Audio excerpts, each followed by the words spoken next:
আমাদের পৃথিবীতে ইনল্যান্ড টাইপিয়ান এবং ব্লু সি স্নেকের মতো মারাত্মক বিষধর সাপ আছে। ব্ল্যাক মাম্বা এবং রাসেলস ভাইপারের মতো আক্রমণাত্মক সাপ আছে। এমনকি গ্রিন অ্যানাকন্ডা এবং রেটিকুলেটেড পাইথনের মতো বৃহৎ সাপ আছে যারা মানুষকেও গিলে ফেলতে পারে। কিন্তু আপনি কি কখনো ভেবে দেখেছেন এত ধরনের সাপ থাকা সত্ত্বেও কিং কোবরাকেই কেন সাপের রাজা বলা হয়? ওয়েলের প্রথম কারণ হচ্ছে বুদ্ধিমত্তা এবং সতর্কতা। কিং কোবরা অন্যান্য বিষধর সাপের তুলনায় বেশি বুদ্ধিমান হয়। এরা কখনোই এমন প্রাণীকে মেরে নিজের বিষ নষ্ট করে না যেটাকে সে খেতে পারবে না। এরা শুধুমাত্র শিকারের কাজে নিজের বিষ ব্যবহার করে, ঠিক যেরকম একজন আদর্শ রাজা তার ক্ষমতা শুধুমাত্র সৎ কাজে ব্যবহার করে।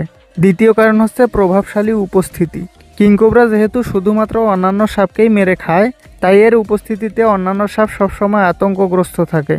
আর একটা কিং কোবরা নিজের শরীরের 1/3 উপরে ফনা হিসাবে তুলতে পারে, মানে প্রায় 6 ফিট, যেটা এটাকে একটা রাজকীয় ভঙ্গি এনে দেয়। তৃতীয় কারণ হচ্ছে শক্তিশালী নিউরোটক্সিন ভেনাম।